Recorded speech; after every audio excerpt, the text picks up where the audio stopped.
o tema que nos foi proposto, ele é um capítulo do livro Temas da Vida e da Morte, do espírito Manuel Filomeno de Miranda. E esse capítulo hoje tem como tema tendências, aptidões e reminiscências. Tendências, aptidões e reminiscências. A nossa casa, ela tem o grande objetivo de evangelizar da criança ao idoso. O que nós podemos falar de uma maneira mais ampla, o termo espiritizar. Foi um termo cunhado por um espírito chamado Joana de Ângelis, pois ela, vendo a necessidade de levar o conteúdo espírita às pessoas, chama a atenção das instituições para que possam trazer àqueles que frequentam as casas a grande contribuição da doutrina espírita para a nossa vida de cotidiano. Do lado de fora encontraremos teses respeitáveis, pensadores que vão trazer os seus conceitos, frutos dos seus trabalhos e de reflexões. Não obstante, isso acontece de maneira constante na própria história da humanidade, mas no momento em que a doutrina espírita chega à Terra, sendo considerada o Consolador, ela traz um sem número de conceitos, baseados agora na lei natural ou lei divina, que faz com que a gente comece a enxergar a nossa existência, a nossa vida, por ângulos diferentes, que em nenhum momento vão derrogar as leis que a ciência de alguma forma coloca, porque a ciência ainda se encontra neste processo de descoberta, quando na verdade esses espíritos já nos trazem o extrato dessas leis. Daí porque a nossa fé é considerada como sendo a fé raciocinada, e sendo assim, exige de cada um de nós a compreensão, mas acima da compreensão o esforço, para que encontremos nestas lições um farol, uma pauta, que venha a determinar o nosso caminhar para o fim do qual todos nós temos o desejo, que é atingirmos a felicidade. É comum adentrarmos as casas religiosas, independente se espírita ou não, porque ou por questões de cultura, ou em especial porque algo nos machuca, dores nos atingem, desafios se apresentam. E nesse instante nós buscamos, nesta vida comum do cotidiano, as soluções, e nem sempre se encontram ao nosso alcance para que venhamos a vencer essas questões. E é aí onde a doutrina espírita entra, trazendo esse contexto da divindade, do Criador para com a criatura de uma maneira peculiar, não forçando a tomada de decisões, nem muito menos a cultos exteriores ou a rituais, para que possam atingir aquela meta, mas verdadeiramente fazendo aquilo que Jesus falava aos seus, quando dizia que conhecendo a verdade nos liberta. Então, nesses capítulos extensos, e ao mesmo tempo tão simples que nem sempre refletimos, até o momento em que a vida nos convoca a refletir, a doutrina espírita contribui em todos os aspectos da nossa vida, no sentido individual como no sentido da coletividade, sendo um grande organismo somado de pequenas células que somos cada um de nós. Assim, falarmos de tendências, aptidões e reminiscências é algo muito peculiar, talvez até específico, mas perceberemos o quão amplo é o assunto quando temos a possibilidade de olharmos para nós, num primeiro momento, depois para aqueles que são pais, tutores, que olham para os seus filhos e percebem determinadas tendências, aptidões e comportamentos que são ali, no mínimo questionáveis, porque não encontram dentro de um padrão familiar algo parecido. E levantam-se as questões. Durante muito tempo, desde que Gregor Mendel deixa como herança a genética, a famosa genética mendeliana, por volta de 1865, há uma verdadeira revolução, não naquele ano, porque ele morre no ostracismo, ninguém conhecendo o seu trabalho, do qual todos nós, no futuro, voltamos a estudá-lo nas carteiras escolares. Mas no futuro a ciência reconheceu e apresenta a tese da genética, E na medida em que avança esses estudos, chegando ao grande projeto Genoma, cuja a ideia seria decodificar esse código genético, de tal maneira que conseguiria ver na matriz os problemas, bem como as potencialidades de cada um de nós, podendo, trabalhando na embriologia, essa condição da mudança desse indivíduo, que viria a voltar na perspectiva espírita, ou na perspectiva científica, a surgir na Terra sem os problemas que ainda nos atingem. Porque determinados cromossomos ou genes são identificados como falhos e a partir dali a ciência modifica, levando esse indivíduo a talvez ser um super-homem, porque agora não apresentaria os seus problemas.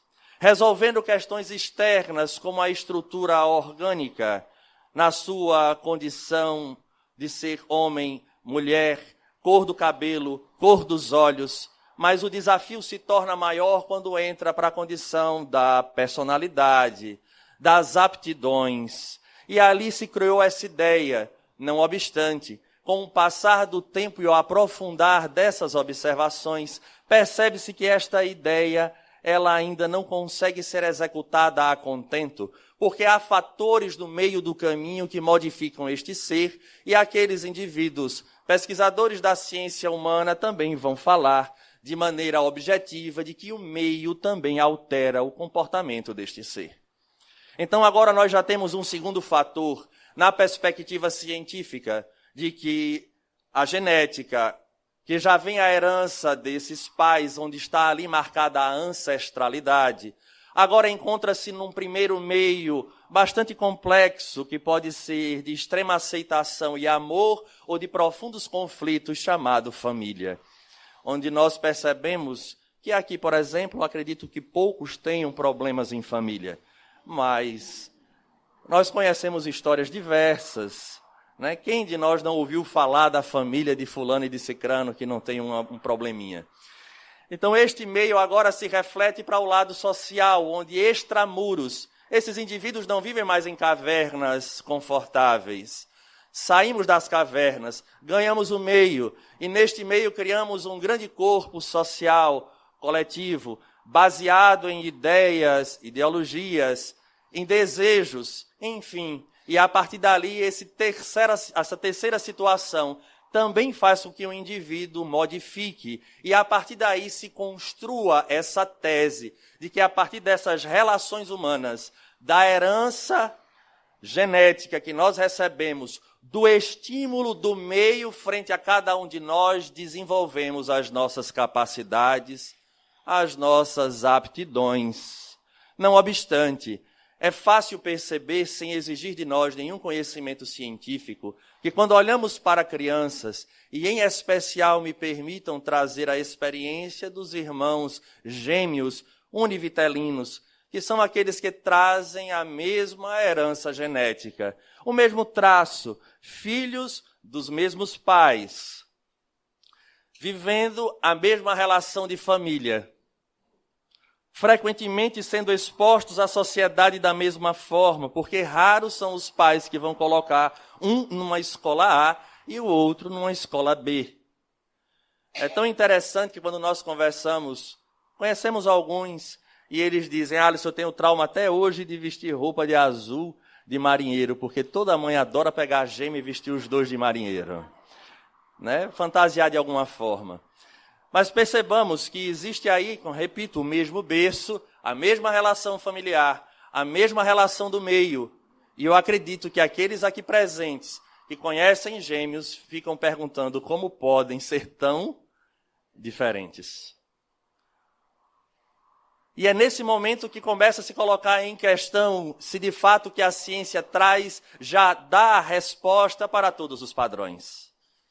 Não só isso, perceberemos também que uns se destacam de maneira peculiar, outros vão se apresentar totalmente apagados ou até mesmo caindo para uma marginalidade que não deveria seguindo uma linha de conduta tal onde a família permitiu crianças e jovens que dentro do seu contexto, e adultos de todas as idades, que quando menos esperam, despertam para determinados vícios, que não encontrou relação nem comparação dentro da própria estrutura familiar ou de convivência. E ali ele traz uma certa tendência, uma certa afinidade com essas situações. Vejamos então que o assunto ele é mais amplo, ele é vasto. Quando nós iremos identificar essas questões de afinidades agora, não só no contexto comportamental, mas no campo das ideias.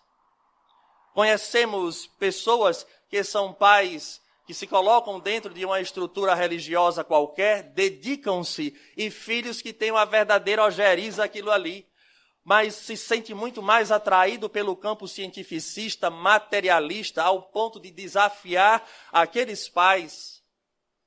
E fica-se a pergunta, danado, de onde veio isso? Qual foi o gene recessivo que surgiu naquele ser?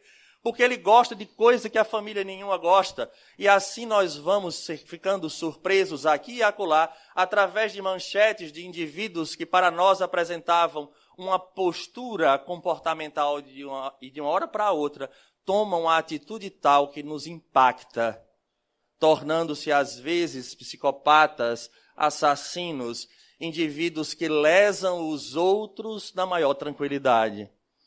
Então vejamos que este ciclo, esse panorama, a ciência, por mais que se esforce, ela ainda não consegue fechar. E é nesse momento que, mais uma vez, a doutrina abrange a psicologia, mas a psicologia ainda não abarca o espiritismo. É respeitável a doutrina psicológica, os avanços quando Freud vai nos falar da condição do consciente, do inconsciente, do subconsciente, do inconsciente, do ego, do id, do superego, conceitos importantes, e vale ressaltar que todos eles são válidos nessa constituição psíquica, não obstante, por trás desses conceitos encontra-se um ser eterno, cuja doutrina dos espíritos nos apresenta de maneira peculiar, sem dogmatismo, mas nos convidando a reflexões profundas, inclusive para percebermos por que a proposta de vivenciar Jesus é a melhor terapêutica. E é difícil para nós, nesse mundo em que se encontra, onde o materialismo campeia de todas as formas, até mesmo nos arraiais religiosos, nós falarmos de um Cristo não religioso, no sentido que não se torna um mito, mas é aquele que é verdadeiramente o que ele disse que era: mestre, educador por excelência. Então somos convocados a enxergar a mensagem deste Jesus na ótica da doutrina espírita como um educador que deseja o melhor aos seus tutelados.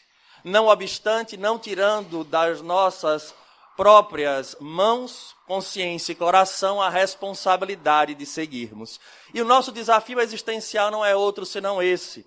A doutrina espírita nos traz o conteúdo, à luz, obviamente, da lei divina, apresenta-nos então o perfil do Cristo como sendo este mestre, mas deixa a cada um segundo as suas obras. A grande diferença das demais religiões é que o Espiritismo, por sua vez, ela consegue, entre aspas, apresentar, adivinhar esse futuro que todos nós ficamos pensando. Não é porque os Espíritos falam, mas porque eles apresentam uma lei, do qual, quando nós tomamos posse desse entendimento, então agora nós iremos ter um elemento motivacional para modificarmos. Quando se fala, então, de tendências, aptidões e reminiscências, é indiscutível que está aí de maneira subliminar a tese que a doutrina espírita apresentou ao mundo de uma maneira científica, porque essa tese sempre existiu desde os primórdios da própria humanidade, que é a da reencarnação. Mas é exatamente as entrelinhas que a doutrina traz que faz a diferença da gente perceber as nossas velhas tendências, dessas crianças que desde cedo já mostram aqui e acolá do que é que elas gostam ou deixam de gostar. E aí vamos ver a ampliação desse assunto, da responsabilidade dos tutores, que devem ter o olho apurado, no qual o Evangelho vai chamar de olhos de ver e ouvidos de ouvir, para ir captando determinadas condições que fujam à meta principal de cada um de nós, possam agir de maneira enfática, objetiva, para que este espírito aproveite a experiência da melhor maneira. Partimos então da erraticidade, conceito este trazido pelo Espiritismo, de que a erraticidade é o local onde nós passamos num período provisório. Seria um momento de passagem na espiritualidade. Nós, normalmente, quando voltarmos à pátria espiritual, passaremos um período chamado erraticidade. Por que erraticidade, Alisson? Porque nós não somos ainda cidadãos espirituais. Os nossos interesses, os nossos desejos, as nossas preocupações estão todas aqui na terra. Os nossos corações afins estarão aqui. Filhos, netos, preocupações que deixamos, porque talvez não atinjamos tudo que gostaríamos em termos da elevação. E de percebermos que aqui de fato é uma escola onde nós estruturamos esse saber que vive em potência em nós. Então, partindo da erraticidade, onde lá nós nos encontramos, entramos em contato direto com a nossa consciência. Não haverá um juiz, não haverá um grupo de pessoas que vai dizer, você fez errado. Você lembra daquele dia que você estava na palestra e você ouviu que você não queria, você levantou e foi embora? Muito bem, mas era importante aquilo ali. E aí você fica constrangido, não haverá. Porque a doutrina espírita diz que a lei divina encontra-se na consciência. Enquanto no corpo a gente entorpece, mas livre do corpo não tem como entorpecer. Então nós iremos entrar em contato com o resultado, com a síntese de tudo que nós fizemos. E isso acontece ao longo de todas as existências. Dentro das nossas existências, desenvolvemos valores. Exercitamos nas nossas profissões, nas nossas relações, esses valores que vão sendo absorvidos pelo Espírito. Então ele volta para a espiritualidade e ele agora se prepara para o retorno, para continuar a sua aprendizagem. Não obstante, esse retorno, a bagagem não vem vazia. Ela já vem repleta de informações, que já foi incorporada de alguma maneira a cada um de nós. Então vejamos, na hora de vir, a mala já está cheia. E aí vem a beleza dessa sabedoria divina, que à luz da doutrina espírita nós ficamos fascinados. Porque eu não sei se nós estamos lembrados, mas o primeiro local em que nós iremos estagiar é o próprio corpo físico. Esse corpo físico, os espíritos dizem que essas matrizes dos nossos atos, sejam matrizes positivas ou negativas, marcam um elemento que nós temos que liga o espírito à matéria. Então existe uma cola biológica, eu vou usar esse termo. Eu prefiro talvez dizer que seja uma forma de bolo, de pão, como queiram, a forma que vocês preferirem, que vai moldar o elemento onde a gente vai residir. Então esse corpo que estamos vendo foi moldado por esta forma, mas ao mesmo tempo essa forma foi confeccionada pelas ações que eu tive no meu passado. Dão para perceber a relação de espírito e matéria? Então, na medida em que ontem eu agia sobre o meu corpo fazendo algo das mais simples, que a sociedade aplaude e não tem problema nenhum, vai chegar agora final de semana, abram aquele aquela rede social, o Instagram. Vocês abrem aquilo ali para ver a vida. Não é verdade, é só para se divertir. Mas muita gente bota a vida ali. Então, finais de semana você vai ver, às vezes, finais de semana de farra, de bebida, de Alisson, a doutrina espírita, ela condena? Não, ela não condena absolutamente nada. O papel da doutrina espírita é esclarecer para que ninguém alegue ignorância e permite que o indivíduo faça da vida aquilo que lhe aprouver, desde que ele tenha a compreensão de que o retorno acontecerá. Então, na medida em que as pessoas investem contra o seu próprio corpo, em nome das sensações que disparam dentro de nós, determinadas substâncias que nos alegram, porque nos dão prazer, e isso a gente não pode negar, há marcas nessa forma. E essa forma, por sua vez, ao nós retornarmos à pátria espiritual, obviamente ficará marcada. Ora, se eu fizer um furo na forma, qualquer coisa que eu colocar ali dentro que seja mais fluido, vaza.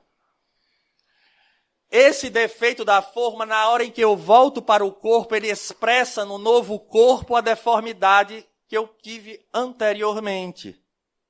Daí começamos a perceber que determinadas doenças, em especiais aquelas que nos atingem o psiquismo, como depressão, como melancolia, como a esquizofrenia e tantas outras situações, doenças de fundo genético, congênito, todas elas são a deformidade da forma de que nós adquirimos. Porque esse pensamento é energia viva, eu usei mal o meu pensamento, atingi a forma, por sua vez, adquiriu a marca, e agora, na próxima existência, eu expresso no corpo. Mas olha que beleza, quando eu morro, quando eu desencarno, o defeito que tinha na forma foi junto com o meu corpo. E a forma voltou a ficar 100%, desde que eu não adquira outro furo na forma. Então, o primeiro indivíduo, eu vou falar indivíduo, mas a primeira estrutura que capta o espírito é o corpo. Logo, ninguém veio no corpo errado. Nós estamos trazendo todo o potencial emocional, da capacidade intelectiva, ou a idiotia que nos atinge, é fruto desse ontem. É a mala que nós já estamos trazendo. Não obstante, a gente chega no segundo núcleo, na segunda estrutura que nos absorve. Olha a beleza, agora que vem a melhor parte. Porque é a família. Vejamos que quando nós falávamos no início da palestra, falamos de maneira objetiva que os pensadores das ciências humanas dizem que o meio interfere no indivíduo, e aqui nós não estamos contestando. A questão é que, na perspectiva espírita, essa família tem uma razão de ser. A diferença está aí. Porque nós acreditamos numa inteligência suprema, de tal maneira que orquestra e coordena, pela lei das afinidades, os reencontros. Reencontros esses que podem ser positivos, quando temos afins para o bem. E teremos agora um grupo, que como eu disse aqui, poucos têm essa experiência, mas já ouviram de falar de famílias problemáticas, que são aqueles de espíritos difíceis que se reencontram, debaixo do mesmo teto. É o meu irmão que eu não gosto, eu não tenho simpatia por ele. Aconteceu alguma coisa desde pequeno que eu não gosto dele, e ele não gosta de mim. Meus pais que não me tratam do mesmo jeito que tratam a ele, e isso eu me ressinto. Ora, nós sabemos, segundo a doutrina espírita, que este desenho e essa estruturação das relações dentro do contexto da célula máter da sociedade é fruto também dessa nossa vivência. Daí, aqui dentro, eu vou trazer agora as minhas velhas tendências, as aptidões, porque eu exercitei durante muito tempo. Então, Deus não me escolheu para ser bom, por exemplo, aqueles que acham, tem pessoas que gostam, dizem, Alisson, eu gosto da sua forma da oratória. Muito bem, não fui escolhido por Deus. Provavelmente tivemos experiências anteriores no campo da utilização da palavra, somadas às nossas experiências atuais, vivendo e, como é que se diz, cumprindo com o nosso karma magnífico de professor, né? Muito bem, quem é professor sabe disso. Somado essa experiência do ontem com o do hoje, estou brincando, eu gosto muito, viu? Se tiver professor aí, vai ficar chateado comigo, não fica não. Somado com isso, então desenvolve-se fácil. Por quê? Porque foi uma aquisição do ontem. Tem pessoas que não têm instrução e que venceram no meio, socialmente, por exemplo, com vendas, que eu fico impressionado. O cara vai para a esquina ali da praia e vende areia de praia para a pessoa que está passando. E a pessoa compra feliz porque comprou a ele. Rapaz, de onde ele desenvolveu isso? Tem técnica? Tem técnica. Mas ele já trouxe, a gente brinca o termo dizendo que está onde? Está no sangue. A doutrina espírita diz, olha, isso é de ontem. Olha as nossas tendências, olha que beleza, isso é aptidão. Então essa aptidão é fruto Eu estudo, vou falar aqui, não sou muito de falar de minha vida pessoal, mas vez que outra eu estudo piano. A pessoa diz, Alisson, mas você toca. Não, um dia eu vou tocar. Porque eu estudo hoje um pouquinho, amanhã outro pouquinho. E vai tocar quando? Na próxima. Já estou me preparando. Criando a disciplina. Ou a gente acredita ou não acredita. Ou a gente acredita ou não acredita. De vez em quando eu converso com Soninha, né, Soninha? Eu não falo. Eu disse, vou estudar tal coisa. Mas, meu filho, você vai ter tempo. Eu disse, eu vou estudando de pouquinho. Já estou adquirindo para a próxima. A gente é espírita ou não é espírita. Ou você acredita ou não acredita na tese. Então, as aptidões, elas não são escolhas que Deus olhou para a pessoa e disse, eu gostei desse rapaz, eu gostei dessa moça. Eu vou entregar. Não. São os nossos desenvolvimentos e aquisições ao longo do tempo. Não obstante, essas aptidões, elas precisam de um outro lado, que é a condição moral, onde vai apresentar-se agora no seu reflexo, que seriam as tendências. Da minha aptidão, quais são as minhas tendências no campo moral? Do que é que eu de fato gosto? Porque do mesmo jeito que eu aprendi a utilizar do verbo, dentro do campo da moralidade, como eu utilizo esse verbo? E isso vem para todos os nossos campos da nossa existência. Quais as tendências nós alimentamos cotidianamente? Porque todos nós temos. E aí o grande X da questão, quando Allan Kardec vai questionar aos espíritos sobre essa necessidade, na condição do conhecimento, e eles falam que é necessário conhecer-se a si mesmo. Porque a doutrina agora nos apresenta de que já que o resultado da vida e da existência será sempre fruto das nossas ações, sejam elas no campo do pensamento ou do campo da ação objetiva, eu preciso identificar se essa minha tendência ela é algo boa ou ela é algo negativa. E aí a gente vai cair num problema filosófico. Alisson, fim das contas, porque hoje tudo é assim. Né? Você vai determinar agora o que é bom e o que é ruim, porque talvez o que seja bom para mim seja ruim para você. E vice-versa. E agora? E agora entramos numa situação difícil. Mas a doutrina espírita, ela tem esse aspecto filosófico.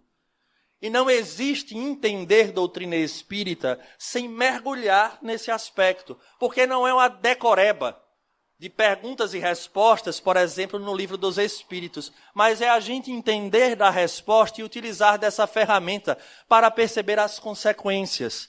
E aí os Espíritos vão trazer para a gente um conceito bastante especial, inclusive, porque ele vai dizer que o bem é tudo aquilo que está de acordo com a lei natural ou lei divina, e o mal, tudo aquilo que foge a esta lei. A resposta está dada.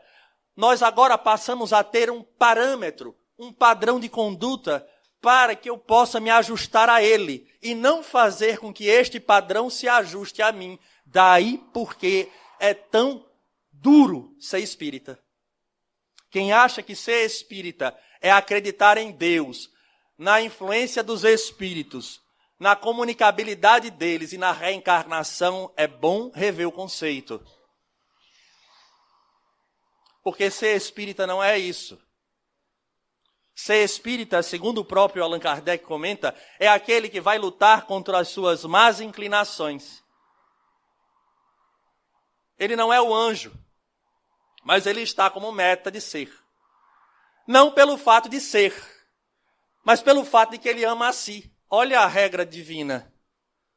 Porque quem gosta verdadeiramente de si não quer nada que lhe gere dor nem sofrimento. Tem lógica? Tem. Basta a gente ter uma determinada doença, o médico diz assim, a partir de hoje você não pode mais comer doce. Porque você está no limite agora. Você está com problema.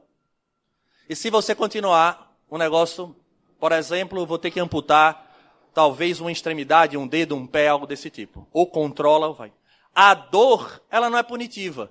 A dor, ela é corretiva. Ela chama atenção. Se o indivíduo se ama, ele opta por não comer doce em detrimento do benefício que ele quer para si.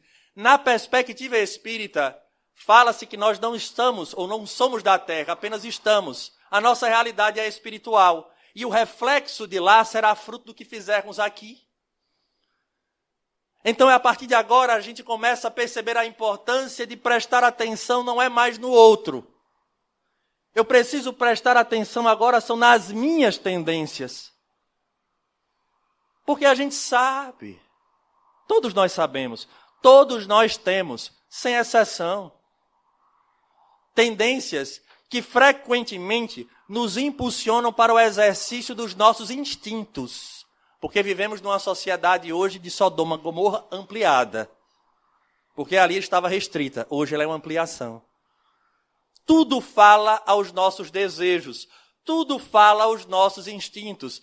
Não há local que a gente vá a não ser as instituições religiosas, e dessas me permitam, de maneira pontual, a casa espírita para trazer a perspectiva do que vai acontecer depois. E essa é a nossa função. Não é uma vida de pode, não pode, sim ou não. É a vida que lhe mostra o resultado. E então as tendências agora, elas se apresentam para nós como algo que, sendo positiva, devem ser estimuladas. Ao mesmo tempo, quando é negativa, devem ser combatidas. E aí a gente entra num assunto delicado. Porque, de alguma maneira, há pais presentes. E Allan Kardec, procurando saber sobre a parentela, sobre o parentesco, faz algumas perguntas aos espíritos.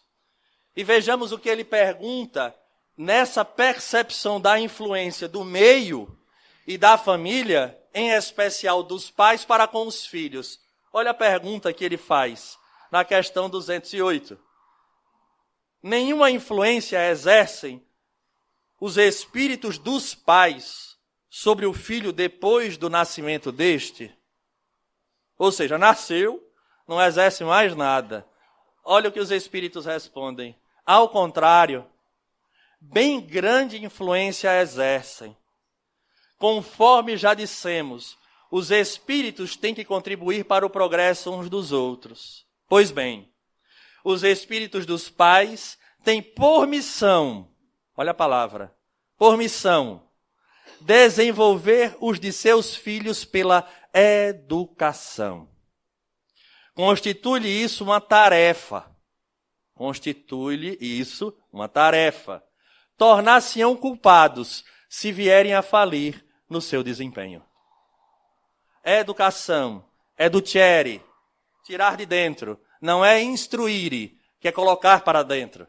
E a grande problemática hoje é porque o mundo vive de instruire, de instrução, e esquecemos dessa condição de extrair da alma, tirar de dentro, em especial este ser espiritual que está ali exigindo um novo norte.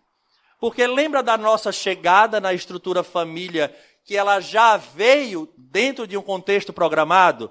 E nós falamos de maneira clara que há os grupos afins e os grupos não tão afins. Olha que lindeza. Mas, Alisson, até isso também já vem na bagagem? Já.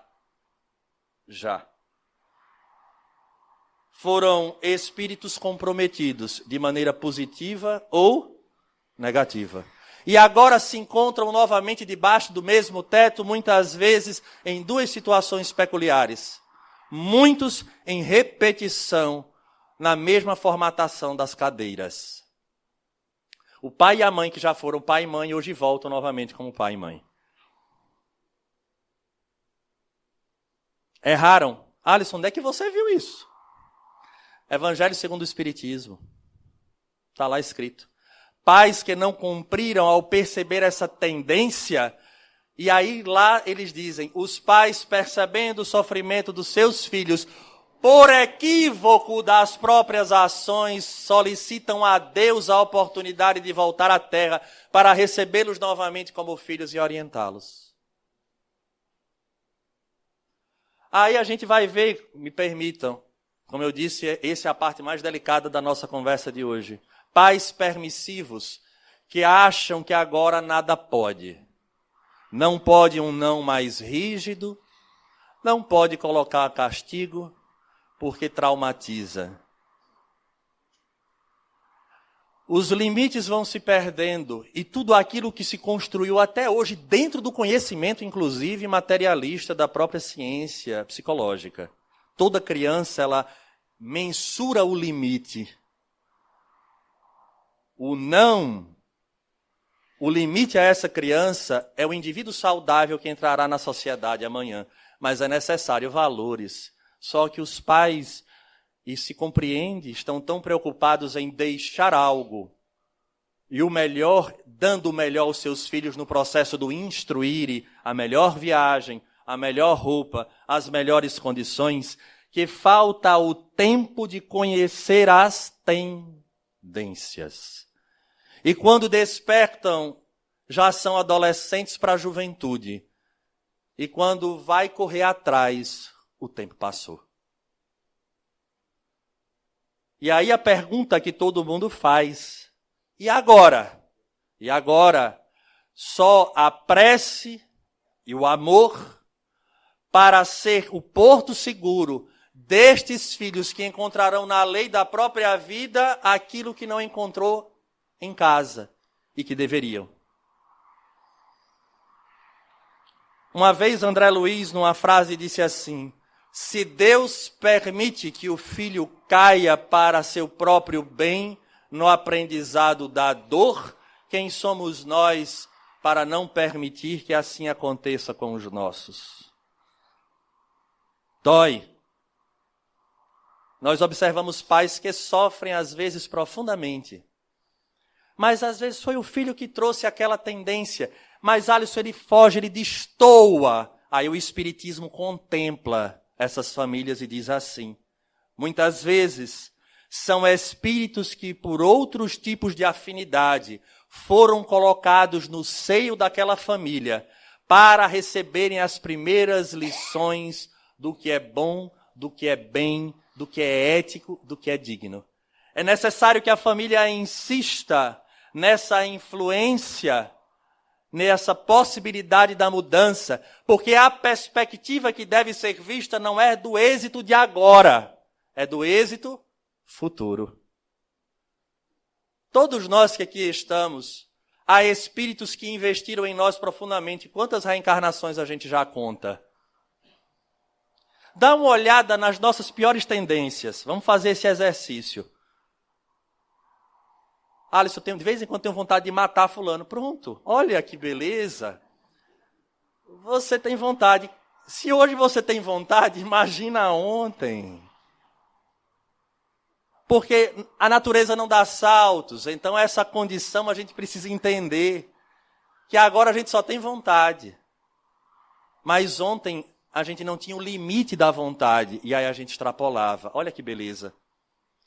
Então não olhemos para estes filhos ou para estes parentes na condição de que estão perdidos. Talvez estejam momentaneamente, mas que possam usufruir o máximo daquela família que deve manter a sua conduta coerente.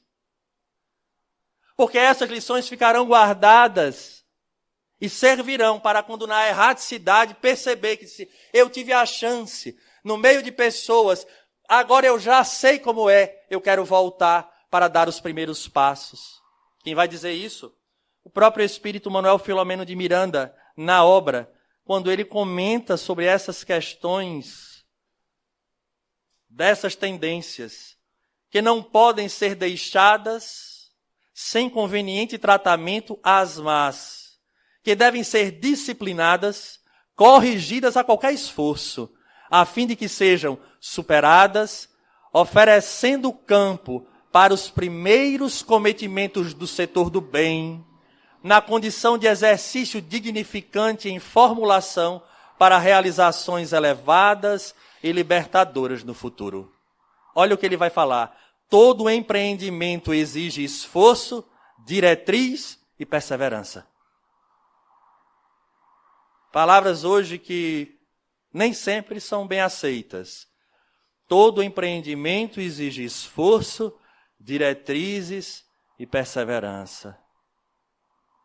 Esforço, diretriz, perseverança. É o esforço que na palavra do Evangelho, da doutrina espírita, é um outro termo que machuca muito, porque hoje em dia nós não estamos nessa prática. Sacrifício, sacro ofício. O trabalho sagrado da mudança, de perceber essas tendências. que muitas vezes são frutos das nossas reminiscências. Ele não ia falar de reminiscência não, falei. Estava só guardando um momento.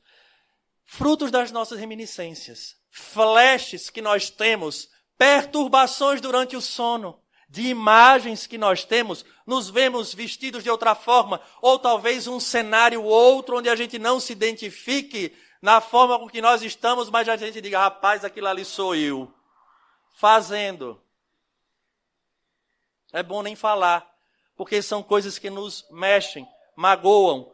Não é possível que eu já fiz isso. E a espiritualidade permite essa lembrança, esse desabrochar dessas lembranças, para dizer assim, olha, presta atenção.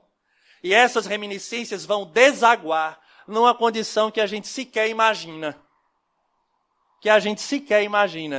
Para aqueles que conhecem a terapêutica do AA, vai entender o que eu estou falando fácil. Alguém sabe aqui, com convicção, a que nós éramos apegados, ou velhos vícios que nós tínhamos? Às vezes a gente tem a tendência, mas a gente segura. E num processo como esse, a gente simplesmente vai lá e alguém diz, rapaz, experimente isso aqui, todo mundo tá na moda. E aí vem aquela reminiscência, aquele homem velho que está ali dormindo, aguardando só a oportunidade ou a brecha para surgir com toda intensidade. E na hora em que ele toma aquela primeira gota, seja de álcool, seja de entorpecente, seja de uma condição de um adultério, em qualquer situação, volta toda uma gama de forças interiores. Quem vai falar muito bem nisso é o professor Jorge Andréa, psiquiatra, já desencarnado. Essas forças interiores, elas saem com toda a intensidade, sendo difícil o controle agora, porque nós simplesmente alimentamos aquilo que havia de sombra em cada um de nós. Paulo de Tarso dizia a Timóteo, foge das paixões da mocidade e te junta com aqueles que cantam e oram em nome do Senhor. Ou seja, não achemos que a gente tem força moral para enfrentar todas as sombras e toda a carga que nós trazemos dentro da nossa herança. Para isso, é necessário as 3 palavras que Manuel Filomeno nos coloca: esforço, diretriz e perseverança. E esse exercício ele deve ser feito de pequenas conquistas no dia a dia. Rapaz, eu estou comendo muito pão. Você come quantos? 3 todo dia. A partir de hoje eu vou comer 1. Você está de dieta? Não, eu estou exercitando a minha vontade, porque é o espírito que tem o desejo. Corpo não tem. Corpo é a ferramenta do ser imortal. Quantos não entram na erraticidade? Estão lembrados da erraticidade? Entram no mundo espiritual e vão sofrer com a ausência de tudo aquilo que alimentou aqui durante todo o tempo, no campo físico e moral. Olha a complexidade da situação. Então são pequenos exercícios diários. Rapaz, eu vou me obrigar durante a semana, de segunda a sexta eu não como, só vou comer 1 pão. Depois eu digo, agora eu não vou comer nenhum. Vai dar uma abstinência, a mão vai tremer, o pão vai passar na sua frente, você vai passar mal. Mas eu vou provar que quem manda não é o pão. É uma bobagem, né? Isso num campo prático. Basta não ter em casa que você não consegue. Você vai bater nas paredes, você vai tomar banho, você vai fazer qualquer negócio. Mas imagina no campo moral que essa condição está dentro de nós. Olha quão desafiador se torna. E o Espírito complementa. As tendências doentias, heranças pessoais dos gravames anteriores, devem ser canalizadas para as realizações positivas, como experiência inicial que se automatizará, dando margem às paixões elevadas, aquelas que promovem o indivíduo à sua condição de conquistador da razão, a caminho da intuição, ao tempo em que se liberta do atavismo primário das imantações do reino animal. Ou seja, é aquele exercício primeiro desses espíritos endurecidos, ou até mesmo de cada um de nós, essa má tendência utilizando da ferramenta que é a aptidão, para o exercício do bem, mesmo que de forma pálida. Aos poucos, ao longo das reencarnações, esse exercício tomará conta do ser, tornando-se uma conquista tanto quanto o mal. Segundo a doutrina espírita, que é o afastamento da lei divina, também tomou conta de maneira automática. Então o mecanismo é o mesmo. Aí a doutrina espírita olha para Jesus e vai perceber por que ele nos convoca à vivência do amor. Mas não é esse amor de horizontalidade, onde nós queremos esconder as nossas torpezas atrás desse rótulo. Mas é o amor que dignifica. É o amor da verticalidade. É o amor que faz com que a gente obedeça a essa lei, porque nós começamos a compreender que o resultado dela, em nós, em nossa vida, anulará o mal que por ora nos atinge. Frente ao mal, só o bem. E é interessante, porque vamos nos tornando às vezes secos ou tapamos os nossos ouvidos para não querer ouvir isso. Porque a responsabilidade não é de outra pessoa, é nossa. Lembro de um neurocientista, ele é neurologista e pesquisador da área do cérebro e do comportamento humano, chamado de James Fallow. E ele pesquisa profundamente cérebros de psicopatas. Faz um estudo de tomorressonância, observa a coloração do cérebro.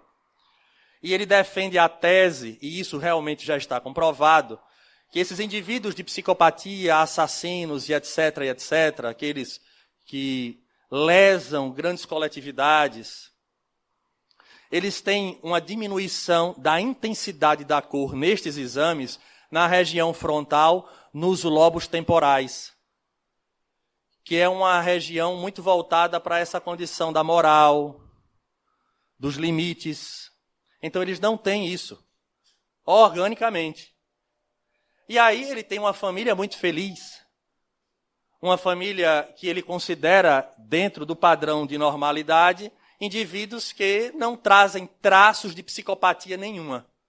Então ele faz o exame na família inteira. Ele pega esses exames da família inteira, coloca de um lado, dos psicopatas que ele estava estudando do outro, e aí vai fazendo a análise e ele constata novamente essa grande diferença nas imagens do cérebro. A surpresa dele é quando ele chega na última imagem, e vocês sabem que estudo científico você não deve ler nome, são só as imagens dos indivíduos, para que não haja uma tendência de querer mascarar o resultado. Chama a atenção dele que na família ele descobriu um psicopata. Não apresentava coloração suficiente em algumas regiões do lobo anterior, frontal, nem no temporal. Ele diz, meu Deus, na minha família tem um psicopata. Olha que beleza. E agora ele tinha que descobrir quem era. Então ele sai desse contexto e vai atrás da tomografia. Quem era o psicopata? Ele. Meu Deus, eu sou um psicopata. Porque aí a força da genética dizendo que aqueles indivíduos que apresentam o gene que já vem de família desenvolvem a psicopatia. E aí é quando começa em 2005 todo um questionamento sobre o que nós ouvimos do Projeto Genoma, sobre o quanto a genética de fato ela vai determinar a vida deste indivíduo. E aí ele levanta a questão e é um grande defensor de que a genética tem o seu papel. Ele só não sabe ainda, no dia que ele estudar a doutrina espírita, que a genética é determinada pelo espírito. Quando o espírito reencarna, ele escolhe, através, via imantação de perispírito a espermatozoide e ovócito, que é o óvulo, a carga genética que constituirá o corpo de cada um de nós com as doenças ou potenciais doenças, aptidões que nós vamos ter na reencarnação que nos aguarda. As últimas pesquisas falam, a ideia que a gente tinha era que o espermatozoide que chegava primeiro, ele fecundava. Os estudos têm mostrado agora que até nisso quem manda é a mulher. Porque o óvulo vai olhar para aquela quantidade de espermatozoide, você aí, está lá atrás, é você que vai entrar. Não, é você que vai entrar, pode vir. Que interessante isso. Isso é uma mudança total e tem tudo a ver com o que os espíritos dizem. Porque eles dizem que imanta via perispírito o espermatozoide que traz a carga genética, mas a gente pode dizer, tá, o espermatozoide sabe, mas o óvulo não. Não, o óvulo, por sua vez, imantado agora também pelo espírito, permite a chegada do espermatozoide que foi escolhido. Via imantação. Perfeito. É uma sinfonia. É uma sinfonia. Aí, quando ele viu aquilo, ele foi fazer o seguinte, foi entrevistar a família. E aí ele teve uma surpresa. Porque a mãe disse, meu filho, desde que eu vi você pequeno, percebi as suas tendências, você tinha alguma coisa de perverso. Eu acho que ele teve que fazer terapia, foi depois, né? Porque... Casado, pai de 2 filhos, avô, como todo avô dedicado aos netos, psicopata. E aí a mãe dele disse, mas olha, desde cedo eu vi que você já tinha uma tendência perversa. Vocês sabem que o termo perverso também é uma classificação, né? Dentro da psicanálise. Né? Então, o neurótico, o psicótico e o perverso. Então ele era o perverso. Eu percebi desde cedo que você tinha, mas eu lutei, lhe dei muito amor e combati tudo aquilo que você apresentava, mostrando o outro lado, numa vivência do bem. Aí foram entrevistar a esposa disse, eu convivo com 2 James Fallow, um amoroso que acolhe os filhos, que é louco pelos netos, e um outro que é um narcisista, difícil de lidar. Talvez alguém tenha dizendo, meu Deus, será que meu marido é perverso? Será que... Calma, viu, gente? Já vi gente olhando assim meio que de lado. Não é bem assim. Mas, e a mulher disse, mas eu soube lidar com essa situação dando a ele muito afeto. E ele correspondeu também com muito afeto. E aí entra na própria história dele, ele dizer, quando conversa com tios, com primos, todos eles apresentando que todos percebiam nele essa tendência, mas que essa tendência, ela foi suplantada, ela foi superada pela família, palavras dele. O amor que eu recebi da minha família. E esse amor como terapia me trouxe até aqui e faz com que eu agora defenda que não é só uma condição genética. E aí nós voltamos à tese de Jesus. Ama a Deus. Ama o próximo como tu amas a ti mesmo.